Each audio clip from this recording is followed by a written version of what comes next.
Ahojte priatelia, ja vás dnes vítam pri našom videu. Dnes je tu s nami náš prvý hosť, moja dcera Dianka. Ahojte. Dianka od malička trpela mnohopočetnými potravinovými intoleranciami a alergiami. Ako bábätko reagovala takmer úplne na všetko, či už to bolo jedlo, ktoré sme zavádzali, boli to rôzne kozmetické prípravky, boli to sirupy pre deti, bola to zmena teploty, boli to rôzne podnety, mali sme rôzne problémy, potom sa pridružila anémia a potom začali obrovské problémy s potravinami. Dianka, kedy si prvýkrát uvedomila, a že si chorá? To bolo pred veľa rokmi. Ja si myslím, že ja som mala najčastejšie problémy. Prvý symptóm, ktorý som mala vždy, problém bol, že som strašne veľa zvracala.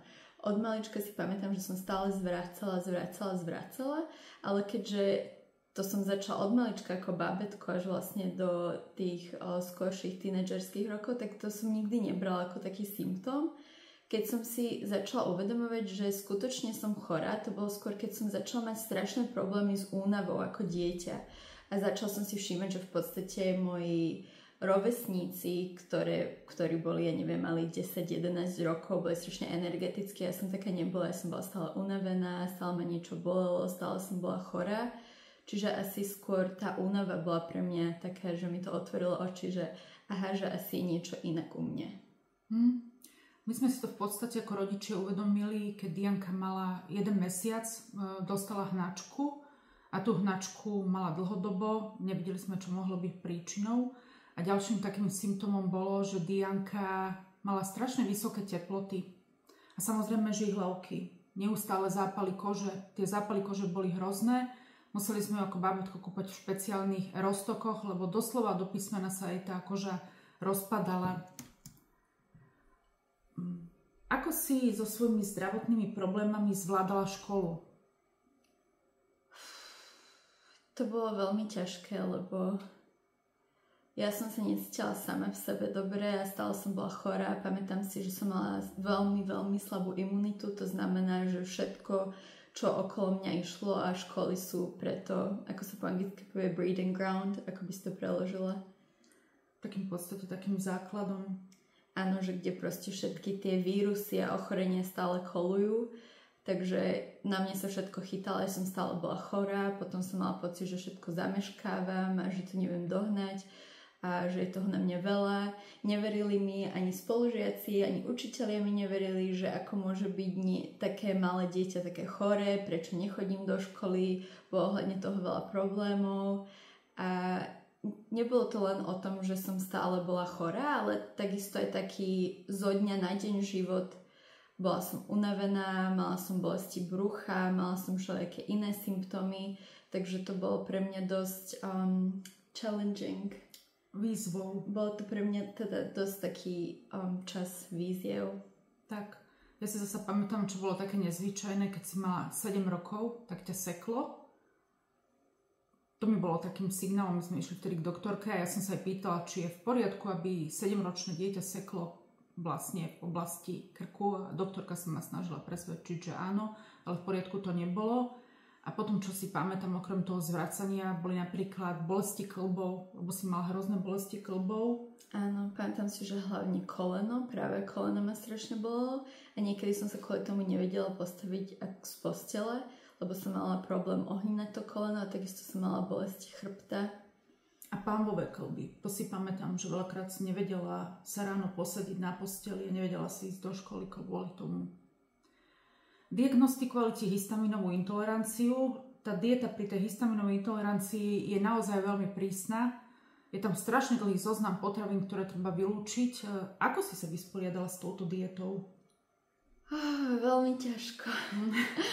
To boli ťažké časy, no. Veľmi ťažko, lebo keď aj podľa mňa aj dospelí majú s týmto veľké problémy, ale ako dieťa, tak mi to prišlo úplne absurdné, že nemôžem jesť toľko potravín a že si musím dávať pozor a že je možno, ja neviem, 20 druhov potravín, ktoré by som teraz momentálne mala jesť na to, aby som sa stabilizovala. Tiež stále chodíš do prostredí, či je to v škole alebo na nejakú oslavu alebo k niekomu domov, kde sú všetky tie jedlá, ktoré nemôžeš jesť a ty chceš jesť a rodičia alebo spolužiaci nechápu úplne, prečo ich nemôžeš jesť a stále sa ťa pýtajú, prečo ty nemôžeš jesť, čo keby si dala trošku a je to veľmi ťažké odolať takému tomu nátlaku, keď si dieťa a myslím si, že aj dospelí, že to sa asi tak nemení, takže bolo to dosť namáhavé sa presunúť na tú zmenu. Ale vlastne, keď mi zistili tú histaminovú intoleranciu, tak ja si pamätám, že už som bola v takom štádiu, že moje zdravie bolo dosť zlé. Takže na druhej strane som bola taká, že toto je úplne hrozné, čo sa teraz stalo, ale musím niečo zmeniť, lebo nemôžem tak pokračovať. Takže pomaly, ale isto som sa na tú dietu presunula a teda som dúfala, že sa mi zlepší stav. Ale bolo strašne veľa momentov, keď som sa strašne hnevala, alebo som bola strašne frustrovaná a bola som taká, že ja chcem jesť všetko a ja nerozumiem. Takže hej, bola to určite cesta dlhá. No, bola to veľmi dlhá cesta. Ja si myslím, že veľmi negatívne na teba vplývalo aj to, že mne ako prvej diagnostikovali histaminovú intoleranciu po veľmi dlhom čase, po veľkých problémoch a mnohých iných diagnózach. A vlastne ty si videla, čo všetko som musela vylúčiť zo stravy. A ty si povedala, že nikdy nechceš mať takéto ochorenie a že keď ho raz dostaneš, určite takú dietu držať nebudeš. Ale my sme vlastne postupom času zistili, že tu nie je iná možnosť. Tu proste jednoducho treba držať tú dietu, lebo ja si pamätám, že vlastne ty si odmietala tú dietu a potom si zostala úplne slabá, že ty si vlastne iba prišla zo školy, ty si ľahla a potom si ležala celé po obede, u nás tu vyzváňali spolužiaci, volali Dianku von, ale ty si bola tak unavená, že ty sa nevládala postaviť z postele. Ja som si uvedomila, že toto je veľmi zlé a jednoducho, že musíš nejak na tú dietu prejsť, aby si mala energiu, aby si vládala nejako fungovať, lebo vlastne mala si, dobre si pamätám, okolo 13 rokov. Tak to nejak bolo? Práve, že som bola ešte mladšia, keď mi stanovali histaminovú intoleranciu. Áno, ja som mala, to bol prvý rok na gymnáziu, takže som mala tak nejak okolo 11 rokov, možno 12, hej. Ja si pamätám vlastne ten deň, kedy mi došli tie výsledky, ty si mi to poslala SMS-kou a ja som strašne, ako si hovorila, že ja som ti povedala, že kebyže ja dostanem takú diagnózu, tak ja nebudem držať tú dietu. A pamätám si, keď ma na to testovala, ja som strašne nechcela, aby som bola na to pozitívna. Ty si mi potom napísala cez SMS-ku, že no, že bohužiaľ, že mám tú histaminovú intoleranciu. A to bolo pre mňa akože úplne sa mi zrútil celý svet, lebo ja som strašný milovník jedla, ja strašne milujem jedlo a to bolo pre mňa úplne najhoršie, že teraz vlastne všetko to jedlo, čo mám rada a čo chcem jesť, ho nebudem môcť jesť. A neviem, či ho niekedy budem môcť jesť, alebo na ako dlho ho budem musieť prestať jesť. Takže to bolo naozaj strašné správy, no. A ešte musím povedať jednu vec, že vlastne, keď ti túto diagnózu určili, tak pre mňa svojím spôsobom to bola úľava, pretože ty už si vlastne 2 roky zvrácala neprestajne. Dianka 2 roky zvrácala, naozaj vyvrátila takmer každé jedlo a ona má tzv. Nočný typ histamínu, to znamená, že Dianka zjedla na obed v nedeľu hovädziu polievku a v noci o 3:00 vlastne utekala zvráca na záchod, zvracala v škole, zvracala doma, potom vlastne už aj zostala doma, nevedela chodiť do školy, nikto nevedel prísť na to, čo jej je. Ja som potom vyzvala pani doktorku, ja sama, aby ju dala testovať na histaminovú intoleranciu, lebo ja som mala histaminovú intoleranciu už diagnostikovanú. Pani doktorka najprv odmietala, hoci mala IgE protilátky už 2000, veľmi vysoké IgE protilátky, alergiu jej nezistili žiadnu. Napokon pani doktorka povedala áno, otestovala ju a potom mi vlastne povedala, že sa mi ospravedlňuje a že to mala byť ona, kto mal prísť s týmto návrhom testovať Dianku na histaminovú intoleranciu. Dianka, ktoré jedlá ti najviac robili zle a ako tvoja dieta postupovala? Keď si to tak spomenieš, že ako sa to vyvíjalo na začiatku, potom? Úplne prvé, čo mi napadne, je ryby. Ja som zvykla jesť strašne veľa tuniaka z konzervy a či sme to mali v cestovinách, alebo v nejakom šaláte, alebo na nejakej pici, alebo niečo. Ja som jedla strašne veľa tuniaka a ryby akože pre mňa to dodnes je jedno práve z tých jedál, že čo musím s ním byť veľmi opatrná, že keď tá ryba nie je čerstvá alebo najčerstvejšia ako sa dá, tak na to budem reagovať. Hej, že napríklad ešte sa mi stalo, pred 2 rokmi som niekde zjedla lososa v poke a hneď potom som zaspala. Ja som akorát bola v aute a hneď som zaspala, lebo na to strašne reagujem ešte na ten histamín v rybách. A tu nejak akože to bolo úplne, že out of question. Že proste, že to som musela prestať jesť. Ja som strašne rada mala toho tuniaka, takže to bol pre mňa dosť taký šok. Spomínam si, že ako si hovorila o tej hovädzej polievke, tak myslím si, že aj niektoré mäsa, že práve, že to jedno mäso, čo si pamätám, že keď som prešla na dietu, čo som stále jedla, bolo kuracie. A vždy sme chodili tak, že sme sa snažili nájsť čo najčerstvejšie kuracie mäso. Ja si pamätám, že ty sa vždy dohadovala s mesiarmi, ale že je to naozaj čerstvé, lebo keď to nie je čerstvé, moja dcera to zje, ona to vyvracia, bude to zlé. A proste stále sme sa snažili nájsť najčerstvejšie kuracie mäso a to bolo práve to jedno, že čo mi prechádzalo, že čo bolo fajn, ale tie ostatné mäsa, že hovädzie a bravčové, tak to som potom veľmi dlhú dobu nejedla po tom, čo som prešla na tú prísnu dietu, aby som sa stabilizovala. Myslím si, že aj s rajčinami som mala problém a ja som zvykla jesť na 10 také jogurty, také tie, čo je v nich dole nejaký lekvár alebo niečo také, to si pomiešaš a potom mi strašne búšilo srdce, už keď som jedla tieto jogurty, tak na to som strašne reagovala, čiže dá sa povedať, také vysoko spracované potraviny boli tiež pre mňa určite veľkým trigger. Ja si pamätám, že napríklad rukola. Pamätáš si? Áno, to som raz zjedla takú pizzu, kde bola rukola na vrchu a to akože všetko vyšlo von. Potom ešte raz som mala rukolu, potom bolo zle. Rukola bola tiež akože s veľkým spúšťačom, hej. Čo ma v podstate napadá povedať v tejto situácii, je dôležitá informácia pre všetkých histaminikov, že vlastne nám obidvom diagnostikovali histaminovú intoleranciu, ale napriek tomu máme každá svoj vlastný zoznam potravín, lebo ja som si myslela najprv, že tie potraviny, ktoré fungujú mne, budú fungovať aj Dianke, tak som ich automaticky dávala. Ja som potom vlastne zistila, že Dianke mnohé z tých potravín vôbec nefungujú a my máme úplne odlišnú tú toleranciu tých jedál, že mne niečo robí dobre a Dianke je z toho absolútne zlá. Zas naopak Dianka zje niečo, čo ja si vôbec neviem predstaviť, že by som zjedla. A tak je to aj dodnes. Hej, presne tak, preto je vlastne dôležité, aby ste zistili sami, čo funguje pre vás, čo nefunguje pre vás, lebo nie je žiadny univerzálny zoznam. Proste každý reaguje na niečo iné a tak sme to videli aj my dve, že čo prejde tebe, neprejde mňa a zase naopak. Ako si videla svoju budúcnosť s toľkýmito zdravotnými problémami a situáciami?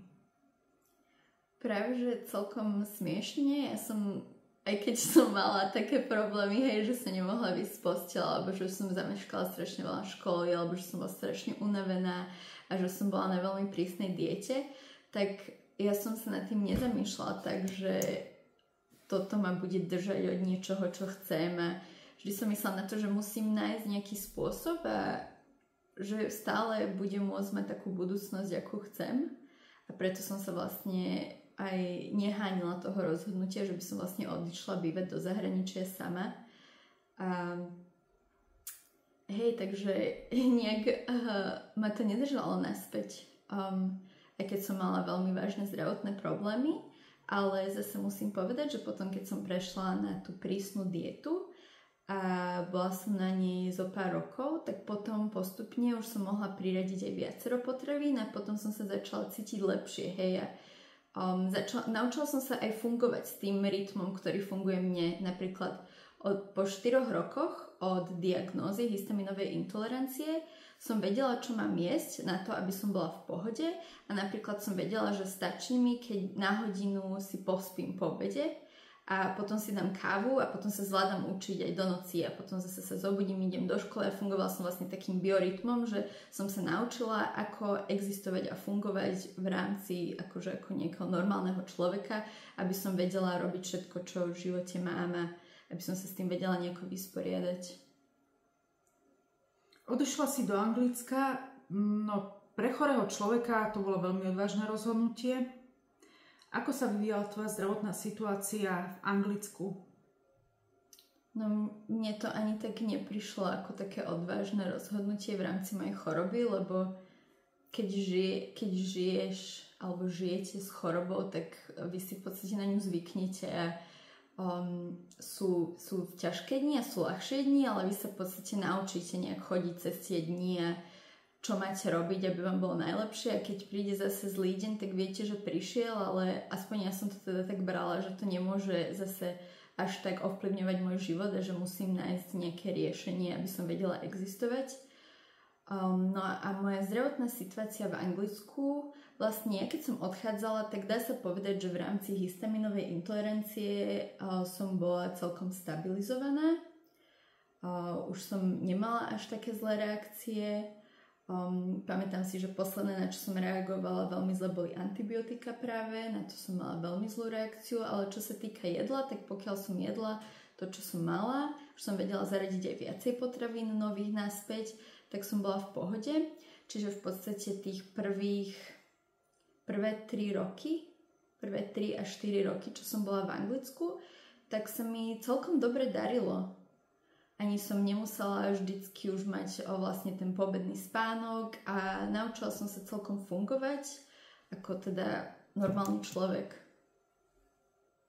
A aká je dostupnosť dietných potravín v Anglicku?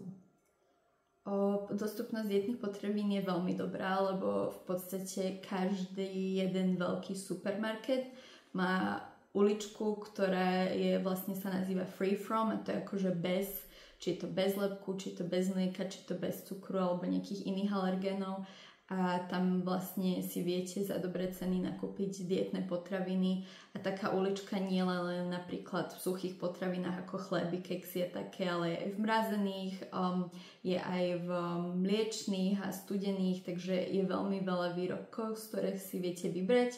V supermarketoch ako napríklad my máme Tesco a myslím si, že už aj dnes v Tesku na Slovensku je celkom dobrá ponuka tých dietných potravín, tak každý jeden supermarket má vlastne veľkú ponuku v Anglicku a okrem toho sú tam rôzne obchody so špecializovanou výživou, kde sa dajú nakúpiť potraviny, takže to určite nebol problém. Som práve, že si pamätám, že sme šli prvýkrát spolu do Teska, keď sme prišli, ja som sa strašne tešila, tu boli všetky takéto potraviny, oni boli bez mlieka, bez lepku, ja som normálne nevedela, že čo si prvé kúpiť, lebo v živote som nevedela takú rozsiahlu ponuku.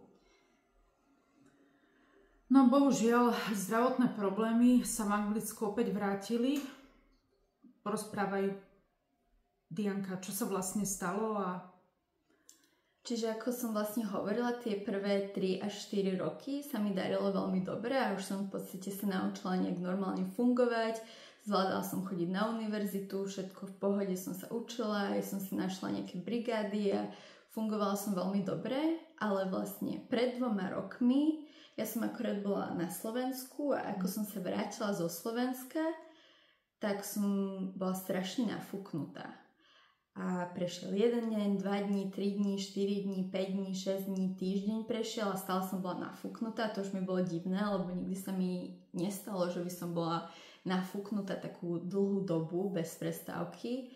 A vlastne prešlo ešte ďalších 4 dní a to už som bola, kúpila som si aj také tie voľnopredajné tabletky, ako čo je tá účinná látka Simeticon, to neviem, čo máme na Slovensku, Buscopan alebo niečo také. Máme Buscopan na Slovensku, no. Ja som si kúpila vlastne verziu toho v Anglicku, to som začala brať, ale stále som bola nafúknutá, už sa mi to nepáčilo, tak ja som vlastne zavolala môjmu odbornému lekárovi, že chcem prísť teda na kontrolu a on ma zobral, ale povedal, že nafúknutie, že to nie je zase taký veľký problém, navrhol mi nejaké veci, ktoré by som mohla skúsiť a povedať, že kebyže mám nejaké ďalšie problémy, tak mám prísť naspäť.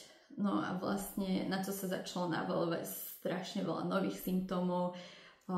nafúkovanie ako tak prešlo na 1 týždeň, ale potom zase som začala mať hnačku, začala som nachádzať krv v svojej stolici, mala som zase strašné problémy s nafúkovaním a to vlastne pokračovalo, iba sa to zhoršovalo a ja som medzi tým stále chodila k lekárom, ale lekári boli, že to je nič, že ja som mladá a že spravia mi vlastne nejaké testy na budúce, ak to neprejde, že mám skúsiť toto alebo tamto a že to bude lepšie.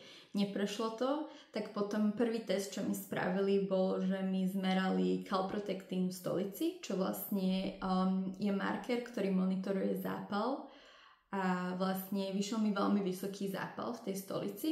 Ale ešte vtedy lekár povedal, že to sa môže stať niekedy, že vlastne, že to nie je také zlé, že skontrolujeme to o mesiac, uvidíme, že čo bude. Skontrolovali mi to o mesiac, ten zápal bol ešte vyšší, calprotectin som mala už strašne vysoký. Ja si nepamätám teraz presne, koľko to bolo, ale bolo to naozaj, že strašne vysoké. A vtedy si ma vlastne lekár zavolal, že dobre, že tak asi niečo zle, tak ma musia posunúť na gastroenterológiu, lenže v Anglicku sú strašne dlhé čakacie doby, aby ste sa vlastne dostali k nejakému špecialistovi, ako je napríklad gastroenterológ. A mi povedali, že gastroenterológ ma bude môcť vidieť až o rok najbližšie. Čo ja som bola úplne zhrozená, že to ako môžem myslieť vážne, že o rok, že ja mám takéto problémy, lebo v podstate už vtedy, keď toto sa dialo, tak ja som mala vlastne 6 mesiacov v kuse hnačku, mala som krv v stolici, ako som spomínala, bola som nafúknutá, akože ten stav bol veľmi zlý. A tak ja som povedala, že to neexistuje, že musí byť nejaký iný spôsob a ten doktor mi navrhol, že dobre, že zopakujeme ešte raz calprotectin a že on pozná niekoho vlastne na tej gastroenterológii a že vlastne pošle tomuto známemu ten test a bude na neho naliehať, že ten calprotectin je tak strašne vysoký, že je treba, aby ma bolo vidieť i hneď. A našťastie sa to podarilo a vlastne do mesiaca som dostala termín a potom vlastne ten gastroenterológ ma poslal na kolonoskopiu a na gastroskopiu, lebo ja mám takisto celiakiu a chceli skontrolovať aj moje tenké črevo, že či náhodou nie je možné, že nejakým spôsobom niekde je lepok, že možno toto pôsobí moje problémy, takže chceli vlastne skontrolovať celú tú traviacu sústavu. A vlastne z tej kolonoskopie a gastroskopie mi vyšli výsledky, že mi našli vredy v črevách a veľmi zlý zápal hrubého čreva. No, tak ja sa priznám, že pre mňa ako pre mamu to bolo nepríjemné prekvapenie, lebo ja som si myslela, že budem mať maximálne nejaké pozápalové zmeny. Nepredpokladala som, že tá diagnóza bude až taká vážna. A prečo si myslíš, že sa to stalo? Prečo došlo k takémuto zhoršeniu? Veď si sa stravovala správne, jedla si všetko, ako si mala. Čo bolo príčinou? Prvé, čo som si myslela hneď, keby si sa ma pýtala vtedy, keď mi to diagnostikovali, tak ja som vlastne mala dlhý COVID, tak sa to povie po slovensky. Ja som mala dlhý COVID, potom čo som mala COVID vlastne Vianoce, to bolo 2021. Som mala ten COVID, áno. Čiže potom som mala dlhý COVID a vlastne z toho mi trvalo sa dostať úplne 6 mesiacov, čo akože dlhá doba, ale je to celku dobré na to, keď sa pozriem na niektorých ľudí, ktorí to mali roky strašne zle. Tak ja som si myslela, že tento COVID mi práve spôsobil v tele také zmeny, lebo vlastne potom sa to začalo, že teda mám tento zápal v črevách a že mi z toho vznikli vredy a to som vinila. Ale teraz, keď sa na to pozerám naspäť, vlastne teraz, keď sa viacej učíme, nielen učíme, ale získavame nové výskumy a informácie o mikrobiome a vlastne o dôležitosti baktérií, ako vlastne mikrobióm sa vyvíja od narodenia až vlastne po to, ako ho ovplyvňuje to, čo jete, tak si myslím, že ja som mala celý život veľmi rozhádzaný zlý mikrobióm, lebo vlastne napríklad sa hovorí už len taká vec, ako sa narodíte, že či sa narodíte prirodzenou cestou alebo císarským rezom. Ja som sa rodila císarským rezom, tak vlastne to, že sa narodíte císarským rezom, vás pripraví o strašné množstvo veľké prospešných baktérií, ktoré by ste mohli dostať. Takže to je prvá vec. Som nemala od začiatku hneď from the get-go, som nemala tie baktérie. Potom tým, že ja som bola stále chorá, ako som spomínala, všetko sa na mňa chytalo. To znamená, že som musela jesť veľké množstvo antibiotík. Za celé svoje detstvo som zjedla strašne veľa antibiotík, čo vlastne všetko ničí, všetky tie prospešné baktérie, tú flóru. Čiže ja som mala veľmi, veľmi slabý aj ten mikrobióm. A vlastne myslím si, že aj toto, tak akože to bol taký slow burn, že tak pomaly to trvalo a to sa všetko vyvíjalo vlastne zlým smerom v tých mojich črevách. A jedna vec ešte, čo si nie som istá dodnes a neviem, že či to prispelo, ale myslím si, že mohlo to zohrať nejakú úlohu, je, že ja mám takisto alergiu na mlieko, ale vlastne som začala v Anglicku jesť mlieko, lebo nemala som už žiadne symptómy. Kedysi som mala symptómy, hej, že napríklad, že keď som zjedla niečo mliečne, som sa vyhodila, alebo som kašľala, alebo som mala nejaký problém. A ja som pomaly skúšala a vlastne potom, čo som nejedla asi 6 rokov mlieko, som ho pomaly zaradila a nemala som s tým žiadny problém, tak som si myslela, že ok, fajn, tak asi už môžem to mlieko, lebo počujete príbehy ľudí, že ktorí niečo vyradia, čo nemôžu, po rokoch to zaradia, je to v pohode. Ale vlastne možno aj toto zohralo nejakú rolu na tom, takže myslím si, že to mohlo byť viacero faktorov prospešných. Ja si myslím, že napríklad to bola aj pomerne vysoká konzumácia ultraspracovaných potravín, pretože vlastne nám obidvom, keď diagnostikovali celiakiu, tak sme začali chodiť do obchodu a kupovať vlastne vákuovo balené chleby, lebo sme si mysleli, že to je tá správna cesta.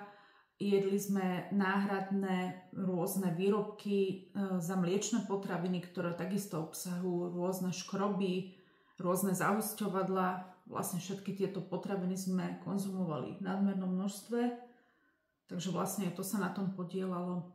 No a ako sa stravuješ dnes, Dianka? Dnes sa stravujem úplne inak. Aj odkedy mi stanovili hitku, keď som si musela dať tú prvú dietu, aj celiakiu.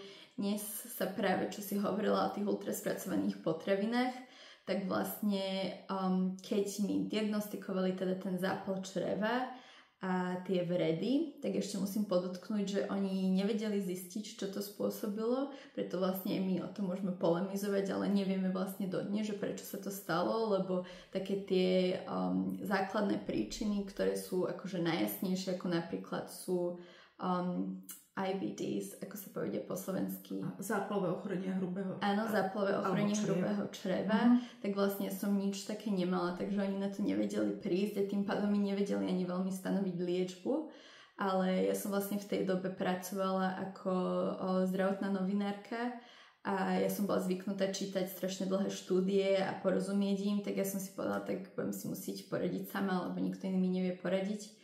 Tak ja som začala strašne veľa čítať o zápale v črevách, čo spôsobuje zápal, čo môže spôsobovať vredy, aká je najlepšia protizápalová dieta, čo robiť a vlastne všetko, čo sa stále objavovalo je, že takéto ultraspracované potraviny vlastne spôsobujú strašný zápal a sú vlastne prozápalové potraviny. Takže to som hneď vedela, že to musím vylúčiť všetky ultraspracované potraviny a teda nemôžem jesť žiadne také, ako si spomínala, chleby a keksy a také veci, ktoré sme v podstate jedli strašne veľa kedysi. A vlastne začal som si všetko doma piecť, vyrábať, variť. Začal som jesť strašne veľa rastlín. Začal som jesť protizápalové veci, ako napríklad kurkuma, zázvor, rôzne druhy zeleniny, ktoré sú protizápalové. Začal som piť všelijaké bylinné čaje a vlastne moja dieta sa v úvodzovkách stala veľmi čistá. Hej, že snažila som sa jesť to sa povie po anglicky, že whole foods, čo sú v podstate celozrné potraviny? Také? Nie len, že celozrné, ale akože celé, že nespracované. Aha, že nespracované. Ako je napríklad zelenina, semiačka, orechy a tak ďalej. Čiže moja dieta sa úplne zmenila. Musela som si všetko pripravať dopredu, všetko si variť, všetko si nachystať. A vlastne na takejto diete som bola 6 mesiacov a potom mi znova spravili kalprotektín a zistili, že je stále strašne vysoký. Čo bolo pre mňa akože úplná podpasovka a ja si pamätám, že jak som čítala tú správu, tak ja som začala plakať, lebo vlastne som bola na takejto prísnej diete, snažila som sa robiť všetko, čo som mohla na to, aby som eliminovala zápal a aj tak bol stále strašne vysoký. Tak som si povedala, že dobre, tak idem sa vrátiť, idem ďalej študovať, idem vymyslieť nejakú novú stratégiu, niečo, čo by som mohla robiť na to, aby som teda mohla zredukovať ten zápal.